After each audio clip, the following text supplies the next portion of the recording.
আসসালামু আলাইকুম my sweet dear audience. সকাল সকাল একটি ছোট শর্ট ব্লগ ভিডিওতে আপনাদেরকে স্বাগত। তো আজকে ভিডিওতে দেখতে পাচ্ছেন সকাল সকাল আমি গাড়ি নিয়ে বেরিয়ে পড়েছি। তো জানতেই চাইতে পারেন যে আসলে এত সকাল সকাল গাড়ি নিয়ে কোথায় যাইতেছি।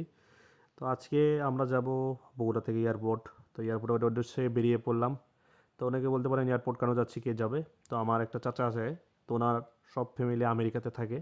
তো উনিও এবার আমেরিকাতে চলে যাবে, যে কারণে ওনাকে রেখে আসার জন্য আমরা বগুড়া থেকে ঢাকার উদ্দেশ্যে রওনা দিলাম। তো রওনা দিলাম রোজা মাস বৃহস্পতিবার ভিডিওটি শ্যুট করা হয়েছে। তো একদিন লেট হয়ে গেছে, ভিডিওটা ছাড়তে পারি নাই।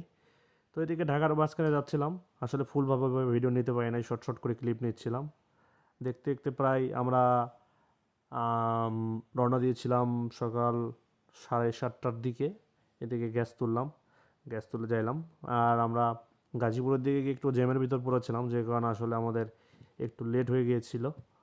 আর তখন আমি ভেবেছিলাম যে আসলে টাইম টু টাইম পৌঁছানো যাবে না, কারণ তার ইমিগ্রেশনের টাইম ছিল 2টার সময় তাকে এন্ট্রি করতে হবে। কারণ আমরা যখন প্রায় 12:30 বাজে তখন আমরা আসলে জ্যামের ভিতর ফেসে গেছিলাম।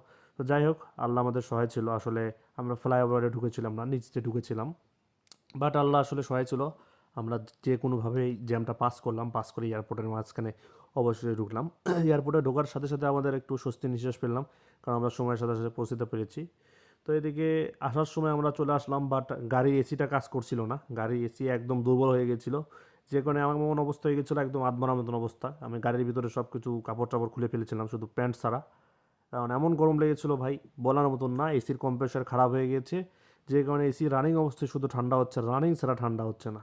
কি একটা অবস্থা! এদিকে আস্তে আস্তে আমরা ইফতার করতে পারি নাই। এদিকে গাড়ির ভিতরে দুইজন ছিল, কালু আর আপন। এরা আসলে ইফতার নিয়ে অনেক প্ল্যানিং করতেছিল, কোথায় করবে কোথায় করবে। আসলে শেষমেশ পর্যায়ে এসে এরা কোথাও ইফতারই করতে পারে নাই, কারণ এত প্ল্যানিং ভালো না। তো কোনো মতে পানি খাইলাম আর সিগারেট দিয়ে ইফতারি করলাম। ইফতারি করার পরবর্তীতে আমরা বাসায় এসে আমার ওয়াইফকে নিয়ে একটু একটা বিয়ের দাওয়াত ছিল, খাইতে গেছিলাম। তারপর আর কোনো ভিডিও শ্যুট